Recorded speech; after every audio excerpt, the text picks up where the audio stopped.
welcome back. We've reached episode 19 of season 1. Here we go. First season complete. Wow. Wow. It's the Too Close for Podcast show, where we talk about Too Close for Comfort. And now we are talking about the last episode of season 1. Unbelievable that we've gotten this far already. This one aired out May 12th, 1981 originally. This one's called The Return of Rafkin. Oh, it's a good title. Really encompasses the whole episode. Had this been their final episode, if this had only gone one season, not a bad way to wrap up. But we get further and more in-depth adventures over the next 5 seasons. Stay tuned. But for now, we're talking about the classic, The Return of Rafkin. So we begin this week in the girl's apartment. Jackie is playing guitar. That's unusual. Right? And we don't get to hear it because Sarah is vacuuming. Just then the doorbell rings and Mildred Rafkin shows up. And she stops Sarah from vacuuming and she's pretty wound up. And asks her, when's the last time she vacuumed? And Sarah says, this is the first time. So Mrs. Rafkin says she's looking for her lost brooch that she loaned to her brother back in the day for a wedding or something. It's funny how all the clues are put there right from the beginning. Vacuuming, dirty floor. It all makes sense at the end. Why didn't Rafkin like the vacuum? Not sure. She seemed like she really didn't like that vacuum. I felt like maybe she thought somehow the brooch had gotten sucked up into the vacuum. When was the last time you vacuumed? This is the first time. This is the first time. What a dirty floor that must be. Because they've lived there a good year at this point, right? Yeah. We've experienced it over 19 episodes. And the furniture being moved in and back out. And nobody vacuumed. Wow. And Henry got laid off, and there was a few weeks, maybe a month. That whole episode encompassed at least a month, I would think. So, the girls say they haven't seen the brooch, but Sarah suggests that they have a seance. Sure, I know. Rafkin agrees to this. Later, Henry is helping set up the seance. He's moving the couch out of the way. He's helping set up folding chairs and whatnot, and he tells Sarah that he believes in UFOs, but he doesn't believe in ghosts. And as soon as he says this, Monroe arrives, of course, because, anytime you say something like a weirdo, there's Monroe. He's an alien at this point. What a weirdo. Perfect timing. Hugh Monroe, who is wearing a trench coat, a fake mustache, sunglasses, and some sort of hat that goes along with the trench coat. And he's holding a cigarette, or maybe vaping, kind of look like one of those. Monroe's a time traveler. He was an early vapor. A vapor. I think that could be a word. I was vaping before people were vaping. I'm a vapor. The medium shows up, whose name I never did catch, even though I said it like 86 times. Medium shows up, and Henry calls her fake, and he leaves because he has no time for these shenanigans. Miss Obler. Miss Obler. And then we also had these two characters, which we haven't talked about yet. No. They haven't been introduced yet, so no. So there we go. I figured Mrs. it's now Obler. or never to figure that name out. Mrs. Well, that was Obler. good. Yeah, you don't want to do it 3 months from now, trying to figure it out. Exactly. Miss Obler, the medium. And then they start the seance. Mrs. Rafkin puts her hands on Monroe's knee, which makes Monroe like, nobody's ever touched my knee before. And then, during the seance, a voice, like an ethereal voice sort of, tells them that Henry has been spending time with a woman who knows where the brooch is. So Muriel runs upstairs to confront Henry. Henry's watching TV. How does he say it? With bosom buddies. Bosom buddies. Bosom buddies. Because earlier the medium had said she had consulted with somebody and told them to make bosom buddies. So now Henry's into it. He's watching bosom buddies. She launched Tom Hanks' career. Exactly. What about that other guy? He had a pretty good career too. You know, Newhart. Yeah. So Muriel asks if he'd like a drink. She comes up and finds him watching TV. Bosom buddies. So she says, "Would you like a drink?" And he says yes. So she gets a glass of something and then dumps it on his head. That is the end of Act 1. So the next day, Henry comes down to the girl's apartment looking for Muriel. So he tells Sarah it's 5 o'clock and Muriel isn't home. So Sarah tells him that she's probably at the market. Henry says he found a note saying she was at the market, but he really thinks she's having an affair with somebody, but he doesn't tell the girl that. Doesn't tell Sarah that. So Jackie comes in and says that she saw her mom when she got home from work. She said she was going to the market. And then Muriel shows up with a bag of food, which just proves that she was probably at the market the whole time. Henry follows Muriel upstairs and asks if she always dresses up like that, dresses up, looks all nice to go to the grocery store, or the market as they say quite often. Muriel tells him that she got a job interview, which she got. She stopped at the store on her way home. Henry accuses her of going to a motel and having an affair.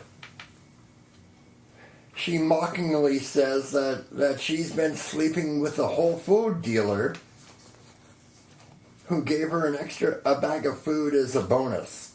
Henry apologizes and Muriel asks him to put away the groceries because she's got a photo shoot later that night.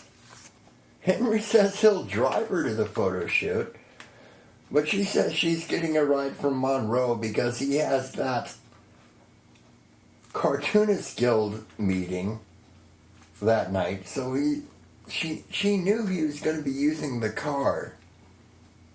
So then Monroe arrives wearing a really nice suit because he's got a date with Mildred Rafkin, but Henry doesn't know that. So he asks why Monroe's dressed up so nice. Monroe says that he has a date with a woman with the initials MR, which just sets off Henry, and he just starts choking him. So then his wife comes in and stops him, and Henry accuses him of having an affair, but they explain that MR means Mildred Rafkin and not Muriel Rush. That's Act 2. So Henry and Muriel stop by the girl's apartment before they go to their respective, she's got the photo shoot and he's got his Cartoonist Guild meeting. And they come to tell the girls that they've made up. They're not fighting anymore. When they hear somebody out on the balcony and they find a guy looking for his keys. He explains his name is Clifford. He's just looking for his keys. And then he sells out the whole seance gimmick. He's like, well, I made all that up. That's just some stuff I just said because it was easy to say and I thought people buy that kind of stuff. Everybody's a rube, really, if you think about it. Oh, so Henry kind of wants to beat him up, but he just chases him off. The guy leaves out the back window. And the doorbell rings. And it's a tall Swedish woman named Ingrid.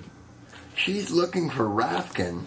She used to clean Rafkin's apartment, apparently.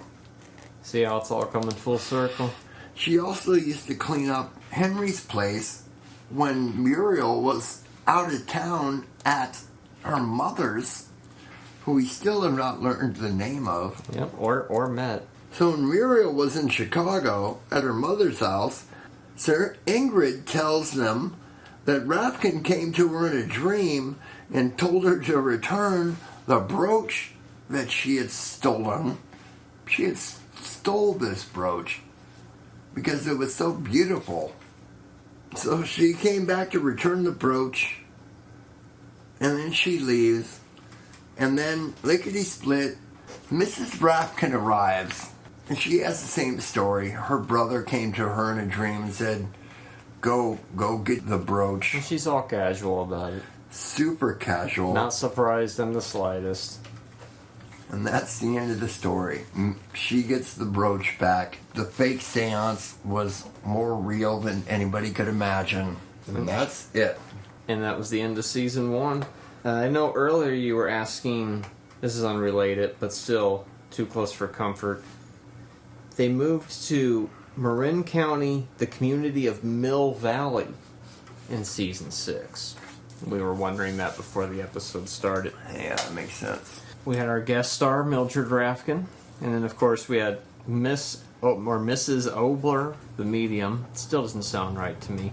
The helper, Clifford, and Ingrid, who noticed how dirty the girl's apartment was. So the clues were there right in the beginning, as if we knew about this maid person before. Cosmic Cow making plenty of appearances tonight, although I don't think I actually mentioned a name. We saw Sarah in the Cosmic Cow sweater. Yeah. We saw Cosmic Cow on the drawing board. And there, of course, was the mention of the Cartoonist Guild meeting. Sweaters abound in this episode, but Henry's not wearing any college sweater in this episode. He's wearing the other sweaters, but we don't count those. How much minutia do you really want us to do here? Monroe is not wearing stripes today. He was in disguise today. Because he was hiding from the spirits. That's why he was wearing that outfit. I counted 3 instances of Henry pointing, including one where he points at Clifford. He points right and he points left right after him.